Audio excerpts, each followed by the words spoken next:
How you choose to irrigate your garden is going to make a huge difference in your success.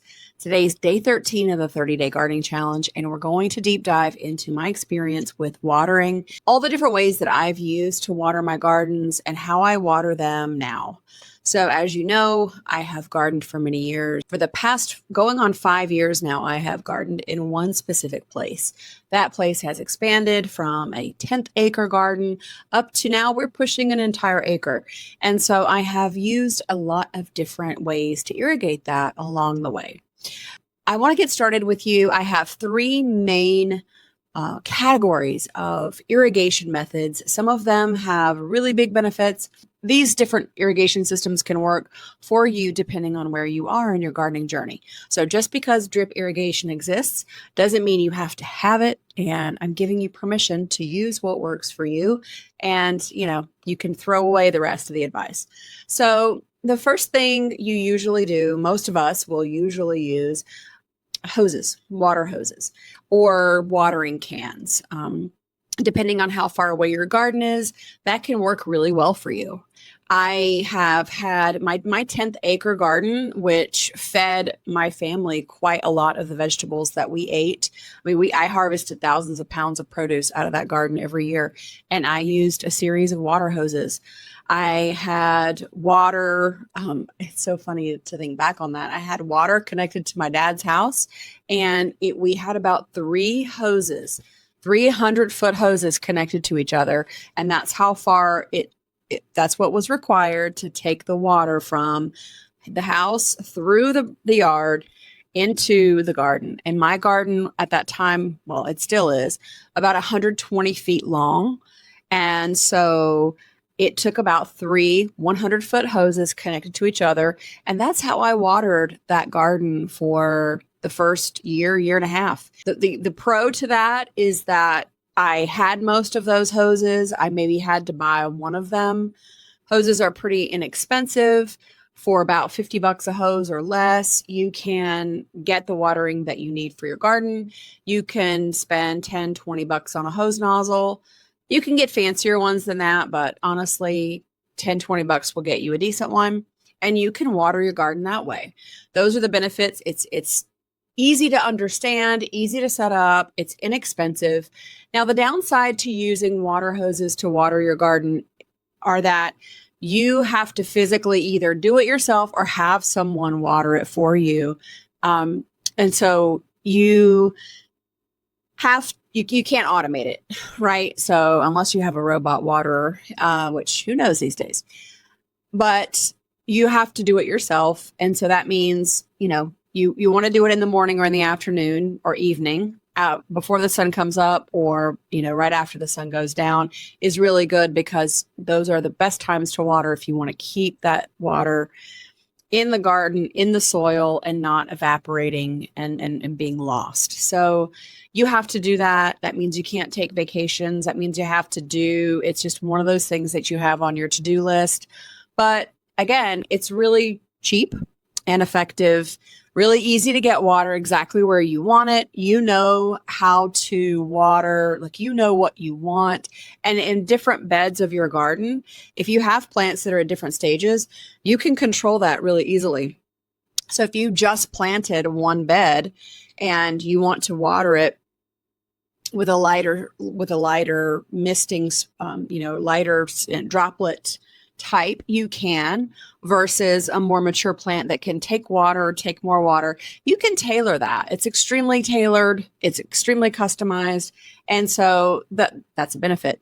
The downside is that it does require your time. And so in the summer, when I had a full 10th of an acre, which was pushing I had 30 garden beds that were 45 square feet each, that took a while to water all of those, right? So we're talking an hour or 2 hours a day that required me doing that and not able to do anything else.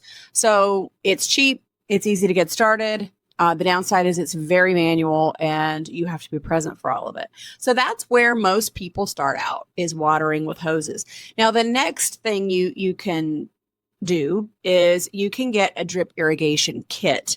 And those are super awesome for the next phase of your gardening, which is wanting and needing to be able to water, but not being able to do everything every single day, all yourself.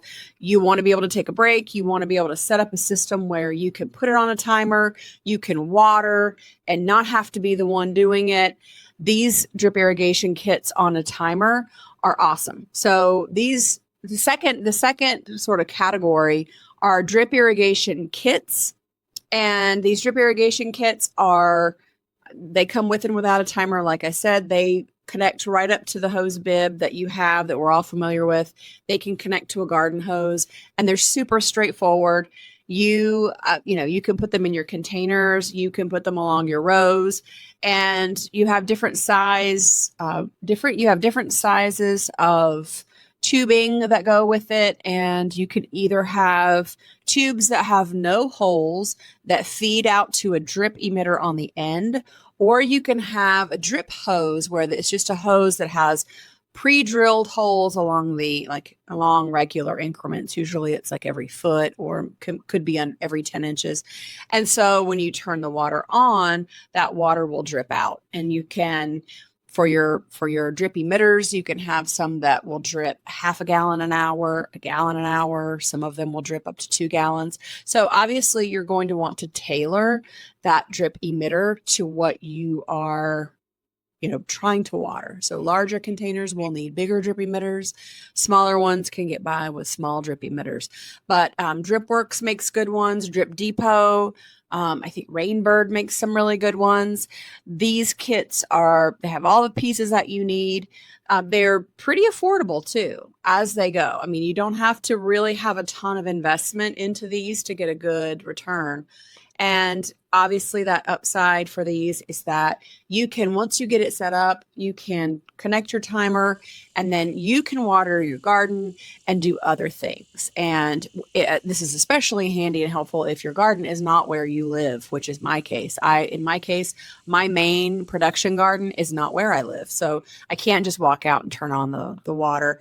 And so these timers and drip emitters and drip systems are very beneficial for me in doing the watering that I need to do. The con of these systems is that they can seem, and some of them are upfront, they're not confusing, but they have a lot of parts. And so if you get overwhelmed by like jigsaw puzzles or like things that have lots of different pieces, take a deep breath. The instructions are your friend, and look up a lot of videos along the way for these. I love them. I am a big fan of them. Once you figure out one of them, the good news is that most of these systems are the same no matter what. They're very handy. They're very well thought out and well put together. And so if you have a container garden on your porch, if you have that green stalk we talked about yesterday, or in was it yesterday or the day before? You can set up these drip emitters or the little small drip hoses and set them on your timer, and you're going to have a wonderful experience for like maybe $50 or less, and they last for years. I've had some of my drip irrigation systems have lasted me now for almost 5 years.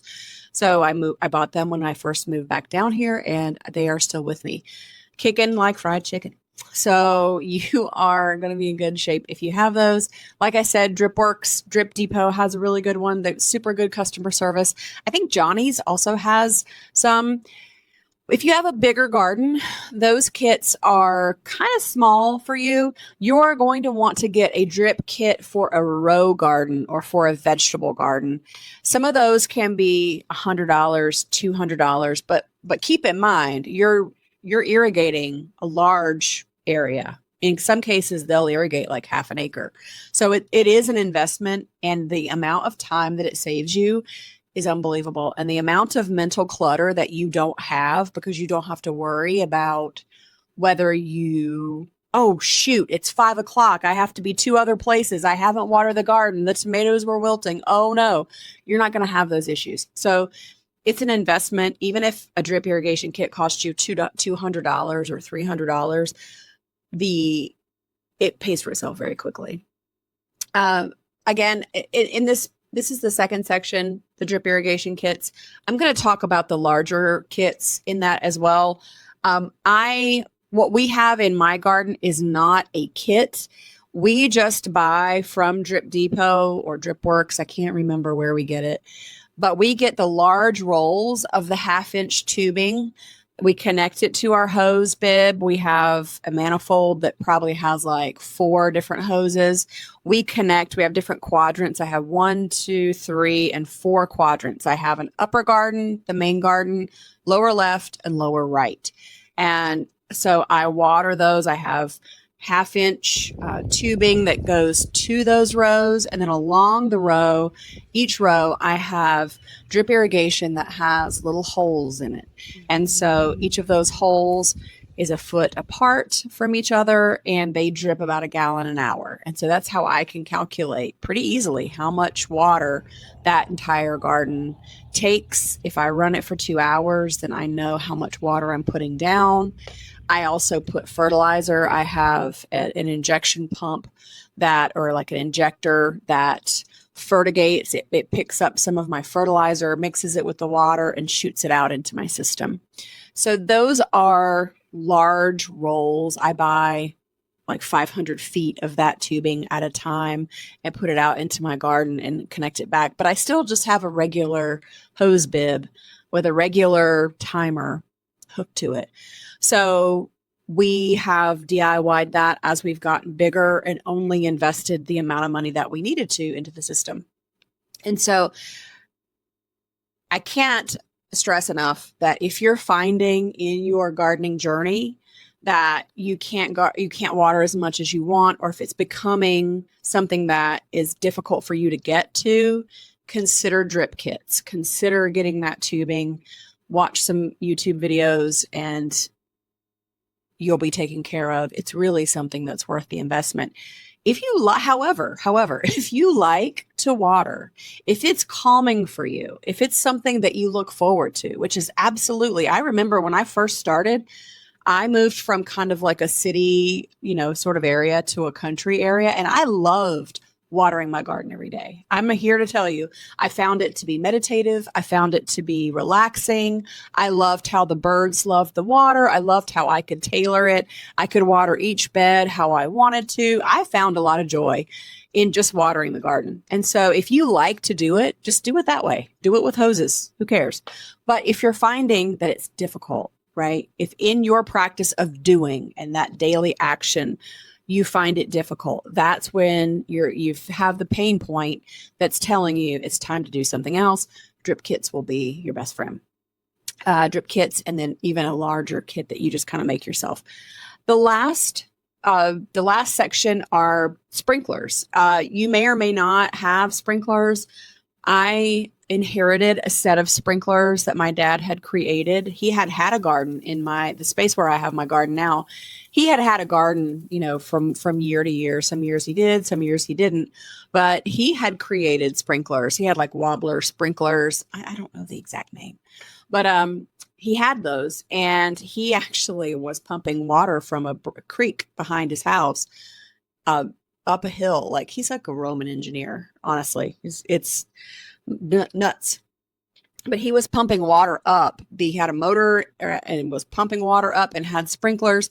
And I used some of those sprinklers for the first year. That's how I watered the garden before, along with the hoses, before I had the drip irrigation. The problem that I ran into with the overhead sprinklers was that it was introducing fungal infections into my leaves, like tomatoes and peppers and things like that, in the summertime, because it was really hot and humid. The water, everything was drenched, and then the fungal issues would just multiply.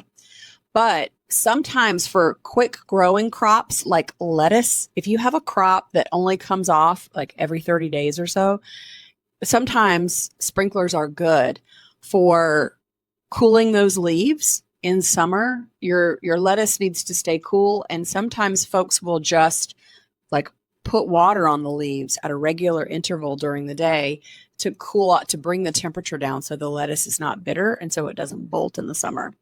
Another time that's really handy to have little sprinklers, and you can incorporate little sprinklers into your drip irrigation, is when you're germinating carrots. So I have a video, and hopefully I'm going to add it to this in post. When I edit the video, I'll show you. But I have little sprinklers that will sort of just, they're tiny little guys. They might sprinkle out a foot in all directions, but I have a special like line that those are attached to that I break out when I'm germinating carrots.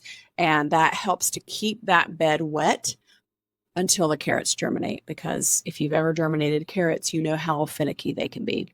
And so that's the best of both worlds. But sprinklers can work. Certainly, you're going to, I wanted to include them because I have used them and I wanted to talk about pros and cons of them. And, you know, sprinklers can work, especially for quick crops that come off where fungal issues are less of a problem for you. But if you have things like tomatoes and peppers and plants that you count on to be in your garden for a long time, then you're going to potentially run into some issues if you water your garden that way, because you can encounter some issues with fungal infections and things like that. So that's what I wanted to tell you about irrigation. Again, hoses is where most of us will start out, hoses and watering cans. If that does your garden fine and you are good with that, then stick with it. Don't let anybody tell you that you have my permission. Don't let anyone make you think you've got to constantly be moving up to the next thing. But if you feel like you need help and you can't get to the watering, or it's not getting done and your plants are failing and they're stressed, and then that makes you stressed, look into drip irrigation kits. You won't be sorry. They are definitely an investment that is completely worth it. So thanks for joining me. I can't remember exactly what we're doing tomorrow, but you'll know tomorrow when the video comes out. I'm not sure. I've got a couple options on my day 14. So stay tuned for that. Bye for now.